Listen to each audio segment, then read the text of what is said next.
Lo que pasa es que pues ahorita estoy en un periodo igual de vacaciones en lo laboral y Claro. ya cuando iniciamos igual, pues sí se me complica a veces un poquito la parte de los tiempos. Pero pues ahorita pues aprovechando ese tiempo que tengo para ir avanzando en las materias que igual tengo en línea, completamente en línea.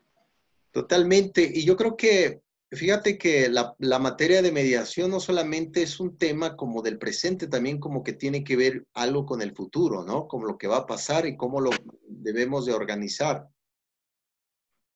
Sí, efectivamente, maestro. Sí, pues creo que esa parte de buscar nuevas maneras de mediar ese proceso de enseñanza-aprendizaje, pues va a impactar, ha impactado y seguirá impactando en la educación. Totalmente. Lo que me he dado cuenta es que algunos de ustedes, no todos, pero la mayoría, pues ya se dedican a la docencia, trabajan ya en escuelas, tienen trabajos ya académicos, administrativos. Sí, en mi caso soy maestra, trabajo en Sí, un preescolar. perfecto. Pues muy bien. Ya en tu caso, profesora Giovanna, has terminado y qué bueno que terminaste. Y ahora me han comentado algunos alumnos que por qué no damos una clase. Y yo creo que eso va a ser la sesión de hoy. Claro, a raíz de lo que alguno de tus compañeros tengan alguna necesidad de alguna sesión, pero yo considero que tanto la sesión 6 que era precisamente el profesor Julio Almenara, una perspectiva de lo que es los entornos virtuales, y también pues la sesión global que era prácticamente una mediación pedagógica, un vistazo, un chispazo, una visión de lo que puede ser el entorno. Entonces yo creo que a raíz de toda esa concepción que ya está superada, yo creo que pues ¿qué les parece si hoy pues les doy una pequeña clase? A mí me parece muy bien, maestro. Ok, Sí, profesor, sin problema. perfecto, muy bien. Por ahí se acaba de añadir la señorita Anaí Mora.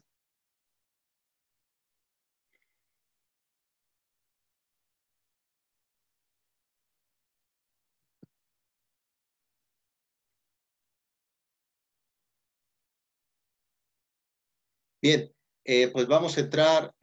Ahorita vamos a ver quiénes son los autores, quiénes son se podría decir, los docentes, así como ustedes, que algunos ya son docentes, al igual que un servidor. ¿Qué está pasando ahora?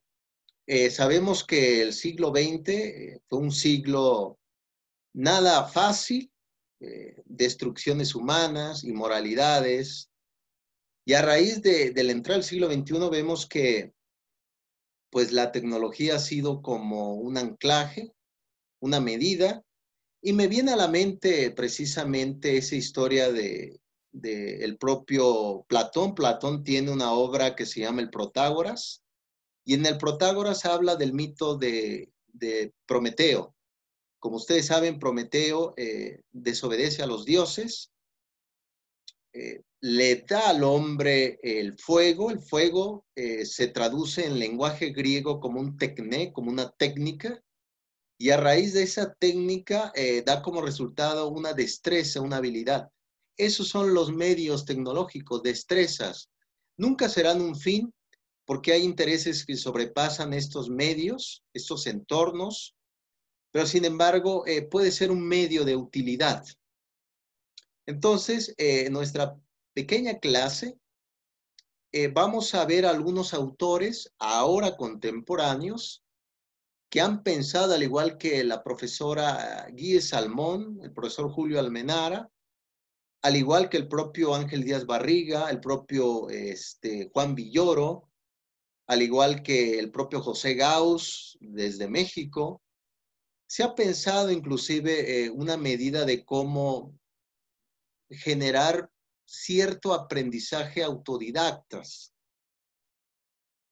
Como ustedes saben, el afán todavía educativo es un afán personal, es un interés personal, Nadie puede aprender si no tiene un interés propio.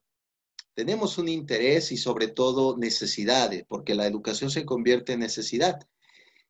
Ahí cuando puedan, les recomiendo el libro del propio Fernando Sabater, se llama El valor de educar, creo que por ahí ustedes ya lo saben, ya lo conocen. Y el valor de educar, Fernando Sabater comenta que la educación es una inversión. Queremos recuperar lo que hemos invertido. Entonces yo creo que estamos en buen camino, profesora Giovanna, estudiante Yesenia Anaí, por ahí creo que entró por ahí otro estudiante, Andrea. Yo creo que estamos en un buen camino todavía del aprendizaje. Ahora bien, en esta primera clase de hoy de lo que es mediación pedagógica, vemos, recuerden que las dificultades que estamos viviendo ahora, nuestros padres no vivieron esta dificultad, nuestros abuelos no lo vivieron porque fue otro mundo. Entonces, actualmente se le llama a este tipo de sociedad nativos digitales. Los niños que han nacido ya con, no es que ellos hayan nacido ya con ese dispositivo, porque como ustedes saben, un sistema operativo, un hardware, un software, tiene costos, tiene un elevado costo y no es tan fácil adquirirlo, pero al menos tenemos noción de ello. Por ejemplo, yo, un servidor, no tengo un Apple, un celular, tengo un celular sencillo que me dio mi esposa, pero al menos sé que es un Apple, sé que es un celular, pero tengo esa noción. Entonces, un niño que nació en esas circunstancias, como es un nativo digital, piensa que el mundo siempre ha sido así. Y nosotros que somos inmigrantes digitales, claro, algunos de ustedes estoy seguro que están jóvenes o me equivoco, pero esos niños piensan que el mundo siempre ha sido así. Siempre ha habido computadoras, siempre ha existido procesamientos. Por ejemplo, la palabra wiki significa en el lenguaje polinesio rápido. Nos hemos dado cuenta que existen sistemas de búsqueda, hipertextos, desarrollos de contenidos y demás, pero nos damos cuenta que nos falta todavía aprender. Entonces, esta primera clase, pues, quiero que se den cuenta que el mundo que estamos viviendo ahora o que están viviendo los niños no es el que vivimos nosotros cuando éramos niños. Ha cambiado. Y más ahora con el COVID, imagínense, ha cambiado la convivencia, nos hemos convertido un poco más individualistas, nos cuesta trabajo la comunidad, ahorita la comunidad se rechaza, ¿por qué? Por el COVID. Entonces, me gustaría escucharlos a ustedes, profesoras, estudiantes, ¿qué piensan ustedes cuando se dan cuenta que vienen niños pequeños detrás de ustedes y que ellos piensan distinto a ustedes de cómo ven el mundo? ¿Qué me dicen de esto? ¿Cómo ven los niños ahora estas tecnologías, profesoras, estudiantes?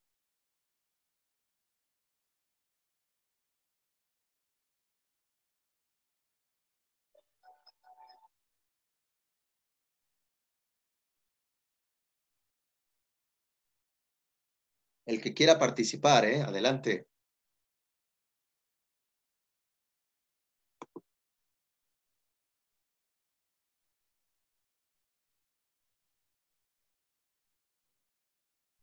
Buenas tardes, profesor. Yo, Andrea Méndez. Adelante, Andrea. Buenas tardes. Yo creo que para la mayoría de los niños, Sí, adolescentes, ya es más normal todo este tipo de cosas, ¿no? A uno a lo mejor hay unos que se nos dificulta un poco, pero para ellos ya es normal el estar conviviendo todos los días de alguna manera con el internet, el simple hecho de buscar juegos en la misma escuela que luego manejan ciertas actividades, para ellos es normal. A un niño uno le da un teléfono, una computadora, una tablet y claro. con facilidad hacen cualquier cosa, ¿no? Y hay personas, como dice, que pues o antes de nosotros, nuestros padres pues no tuvieron era muy diferente todo. En estos últimos años a pasos agigantados se ha dado la tecnología, ¿no? para muchos es desconocida, cuesta trabajo.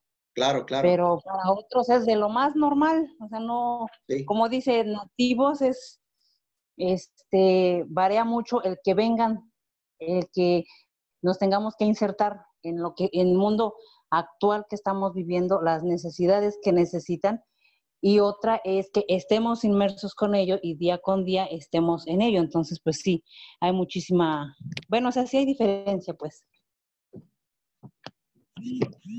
Interesante, sí, interesante aportación, estudiante Andrea. A mí me tocó, no sé si ustedes, a mí me tocó utilizar máquinas de escribir en la preparatoria, inclusive ibas a la papelería y comprabas unos correctores blancos, no tan grandes, rectangulares, y cada vez que fallabas tenías que pues corregir las palabras y ustedes saben que cuando uno está en preparatoria tienes muchas fallas ortográficas, fantasmas literarios. No hace mucho, yo estoy describiendo una realidad de hace unos 15 años hacia acá y vean cómo ha dado un recorrido la tecnología drástica, ¿no lo creen? Sí, totalmente de acuerdo, profe. Unos pasos agigantados que ahora sí que vemos a los chicos y nos quedamos así como que, ¿cómo lo hiciste si yo todavía ni lo sé hacer?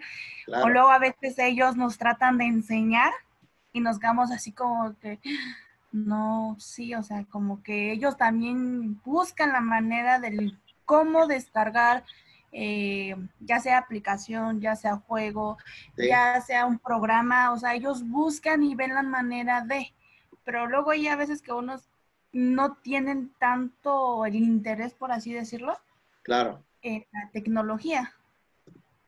Y sobre todo, aquí nos surge una reflexión interesante de lo que comentan, que lamentablemente, y les tengo una mala noticia a todas ustedes que son algunas ya profesoras, los cambios están sucediendo fuera de la escuela, curiosamente. Se supone que el cambio debería de surgir dentro del ámbito educativo, dentro de la médula didáctica, y resulta que el cambio está surgiendo en las periferias, en las calles. Qué curioso, ¿no lo creen?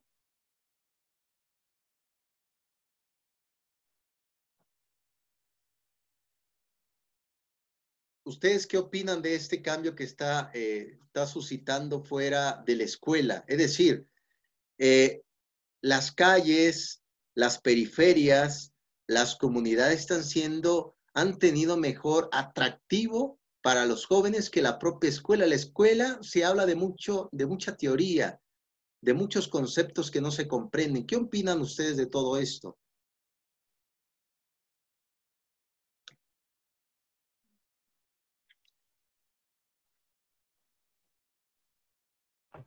Pues yo creo que de cierta manera está fallando, se podrá decir, en el sentido del cómo enseña uno. O sea, Claro. estamos como en la escuela tradicionalista, de que el niño Sí. tiene que estar ahí sentado y estar escuchando al profe del que dicte, el que vamos a hacer esto, y o sea, no hay una innovación Claro. dentro del aula del maestro, por así decirlo. O sea, yo conozco profesores que la verdad me gustan mucho sus clases porque tratan de hacer diferentes dinámicas con los chicos. A ver, chicos, párense, vamos a hacer esto, Sí. vamos a hacer el otro, y ahora esta actividad la vamos a relacionar con esta materia y vamos a hacer este ejercicio, y los chicos empiezan ahora sí que a despertar y no están todo el tiempo así sentados como diciendo, profe, ya puede pasar a otra cosa. Yo lo veo en ese sentido, y en otra parte yo veo también en el que somos un conjunto de tanto alumno, profesor y padre de familia. Si uno de nosotros tres no estamos en el interés, no podemos lograr algo de.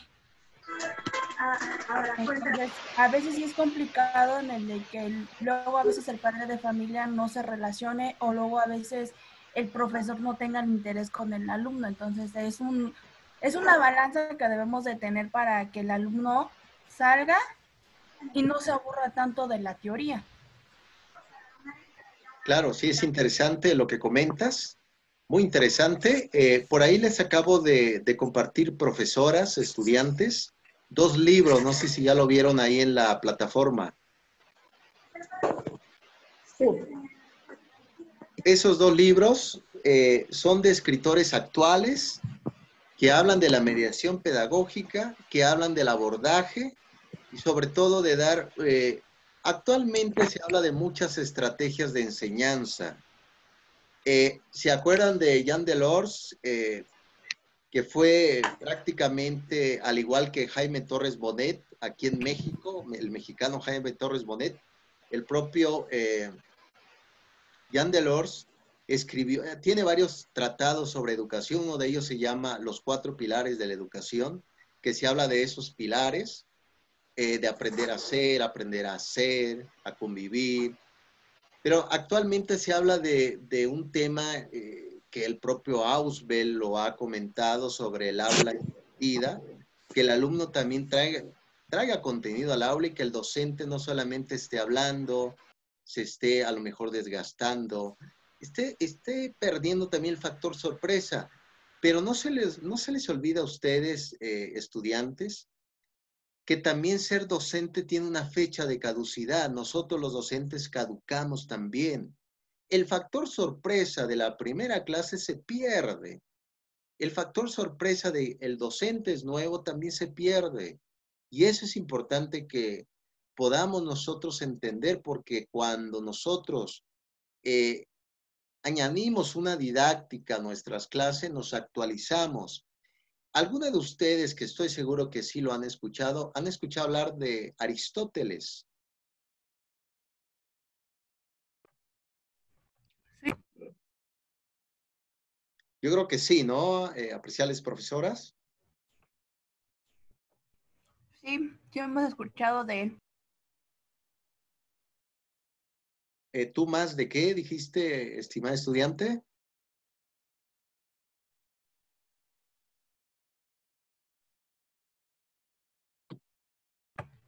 Sí he llegado a escuchar unas frases, unas teorías de Aristóteles y de otros filósofos. Ah, me parece muy bien. Excelente. Como ustedes saben, les voy a contar un poco la historia de este personaje porque fue un gran docente y a lo mejor esta estrategia que él implementaba en sus clases les ayude a ustedes. De eso se trata la mediación, también dar pistas, dar ejemplos, dar algunos pastos, algunos ladrillos para que podamos construir y, si es posible, pues también alimentarnos de la educación. Como ustedes saben, Platón funda la academia en el 387 antes de Cristo. La academia se fundó con la venta de un esclavo. ¿Quién fue el esclavo? Platón. Platón fue un esclavo. No fue su verdadero nombre de Platón, se llamó Aristócles. Platón significa en lenguaje griego, platos, anchura, extensión, significa Platón. Pero como ustedes saben, como si fuera mexicano, trasciende más el sobrenombre que el propio nombre.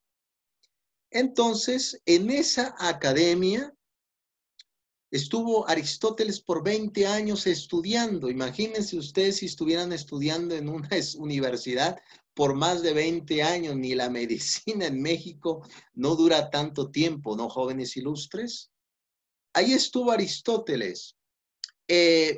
Cuando Platón muere, Aristóteles pretendía ser el director de la escuela, pero pues Platón dejó a su cuñado, un tal tipo Peña Nieto, en el 2012, ya ha entrado la presidencia, algo así fue, pero en versión griega, un Peña Nieto en la escuela de Platón. No funcionó, está claro. Aristóteles se largó de ahí, estuvo por ahí divagando, caminando, fue maestro de Alejandro Magno, y él fundó una universidad llamada Eliseo. ¿Y saben cómo enseñaba él a sus alumnos?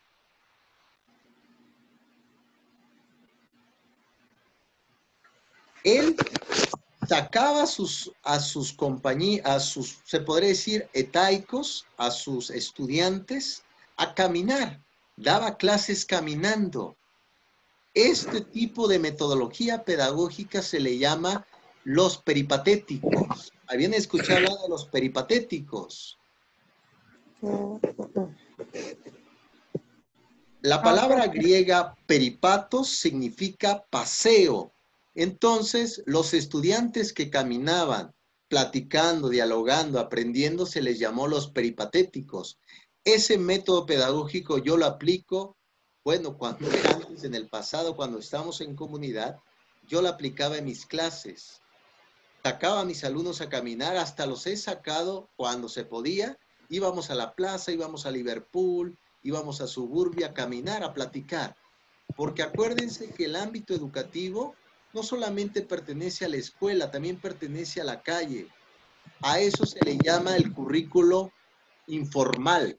Acuérdense que la palabra currículo significa en latín currere, camino, camino del aprendizaje. Es lo que significa currículo. Entonces, la mediación pedagógica también tiene que depurar el currículo, tiene que depurar el camino del aprendizaje. Así enseñaba Aristóteles, así fue como él enseñaba a sus alumnos, y estaría muy bien que ustedes dieran clases así, ¿no? Caminando, ¿cómo lo ven ustedes? Ir a la plaza, ir a un parque dando clases, estaría padrísimo, ¿no?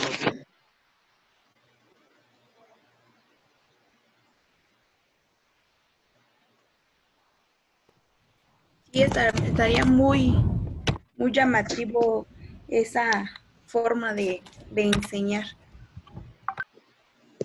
Imagínate nada más, ahorita vamos a ver a 3 autores contemporáneos. Me gusta mucho hablar de la historia, soy lector, como les he platicado a ustedes, pero por leer no me pagan, entonces tengo que dar clases, pero es interesante, imagínense nada más que un joven llega a su casa y le diga a su mamá, oye mamá, hoy el profesor nos contó una historia fantástica. Y le pregunta a su mamá, pero hijo, ¿no vieron matemáticas? Sí, mamá, en la historia estaban las matemáticas. Ah, no, ahorita mismo llamo al director y le voy a decir por qué el profesor enseña historia en vez de matemáticas, ¿no? Pues ahí está la innovación educativa, profesores. ¿Por qué no buscar un camino distinto, pero que ese camino nos lleve al fin, que es aprender matemáticas, aprender historia, aprender español, aprender otro tipo de arte, pero buscando caminos distintos, no de siempre, anotando en el pizarrón, dando charlas? ¿Cómo lo ven ustedes, profesores? Pues yo creo que aprenderían mejor, ¿no? Los alumnos. No se sentirían solamente que... Bueno, ¿me escuchan? Te escuchamos, sí, adelante. Eran tan, pues sí, ¿no? Tan tradicionales. De hecho, hay una película, Ajá. No me acuerdo el nombre, el de los profetas muertos, creo que se llama así. La Sociedad de los Poetas Muertos, ¿no es así? Decía que tenían que ser tradicionales los alumnos y tanto los profesores. Entonces este profesor pues se salió fuera de lo que decía la sociedad y la escuela. Totalmente. Compañera Neria, por favor. Yo siento que si enseñamos diferentes a los alumnos sin perder el conocimiento o el propósito que debemos de enseñarles, sería como más útil la enseñanza también que tendrían los alumnos en este caso. Ya ahora ya no es así como tan tradicional, ¿no? Las matemáticas, y decía la mamá, pero bueno, ¿de dónde aprendiste matemáticas? Pues claro. Yo creo que para eso tenemos que tener una secuencia didáctica y saber dónde vamos a meter dicha información o dicha aprendizaje.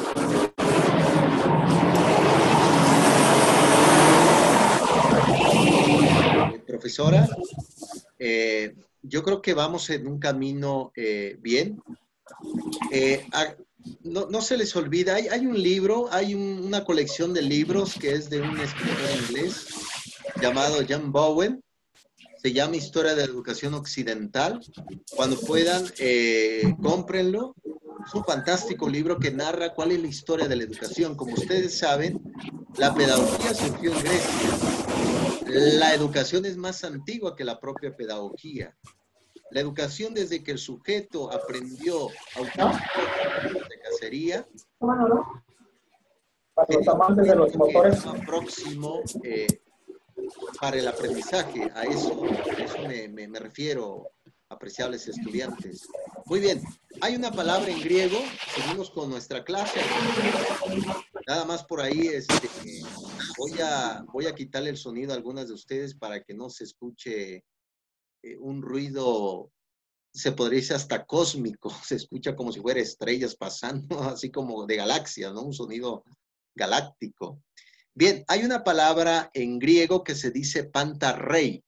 La palabra pantarrei significa todo fluye, todo cambia. La única certeza que podemos tener, apreciables estudiantes, docentes, es que todo está cambiando.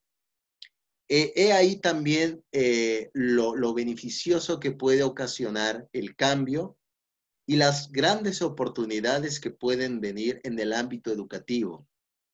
La palabra didáctica significa en griego didástico, significa enseñanza y aprendizaje.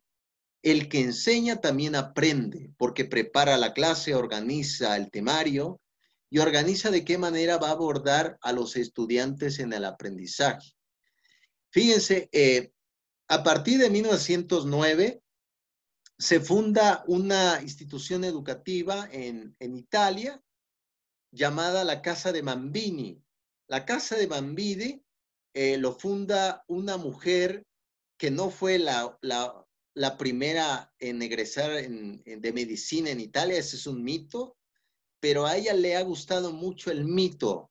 Se llamó María Montessori, funda la Casa de Bambini en Italia, y a raíz de eso surge lo que se va a llamar la pedagogía científica de Montessori.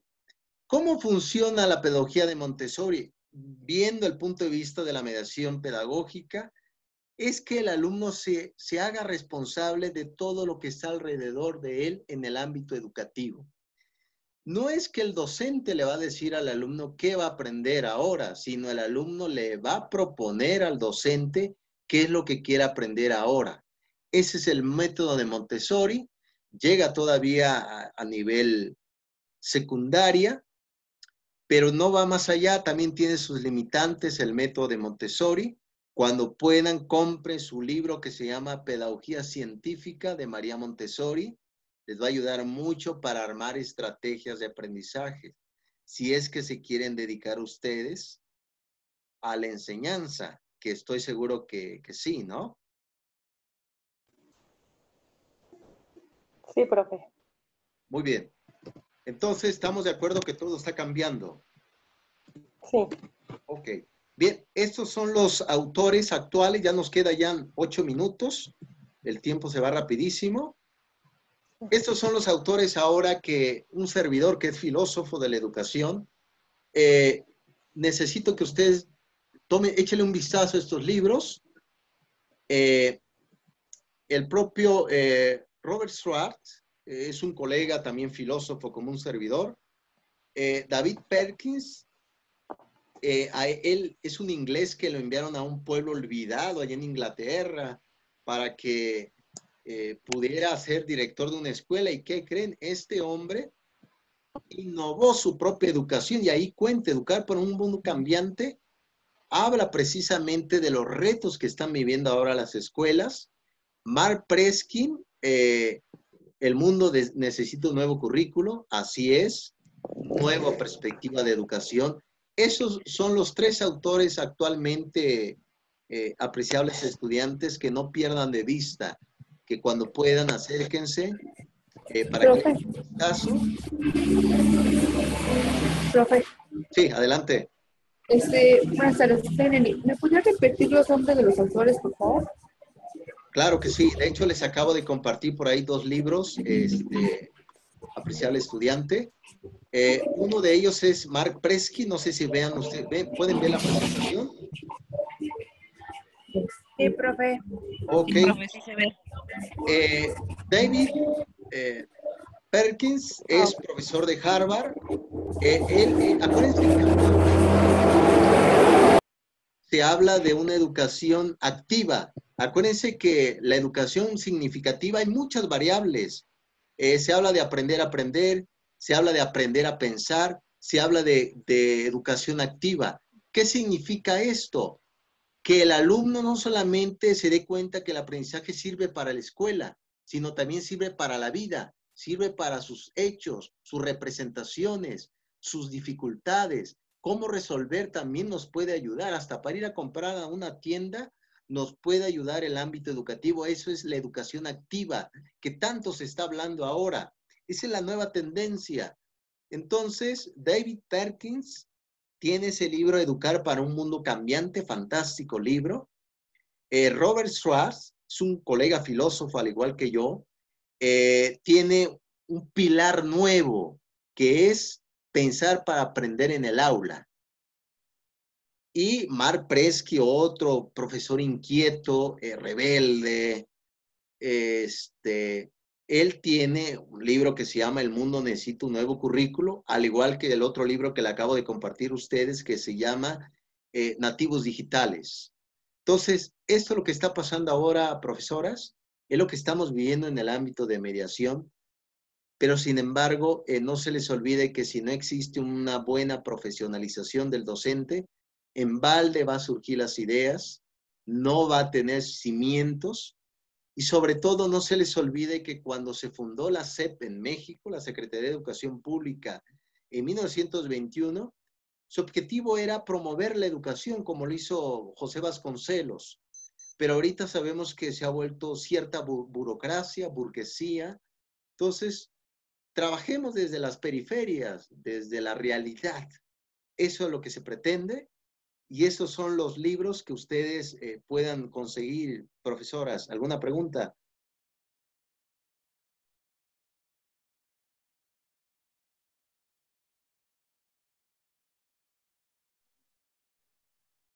¿Tienen alguna pregunta, profesoras?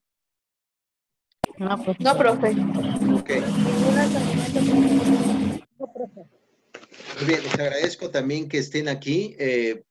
Anteriormente había tenido mayor audiencia y a veces nada, es así el camino del aprendizaje. A veces tenemos pues un poco de audiencia y también no se les olvide a ustedes que no siempre va a haber buenas clases. Eso es como la parte de la experiencia educativa, que no siempre vamos a tener excelentes clases. Hay momentos, a lo mejor ya les pasó a ustedes, que dicen, no quiero ser docente, odio la docencia, odio la educación. ¿Por qué? Porque resulta que todo lo que planeaste nunca salió en el aula de clases.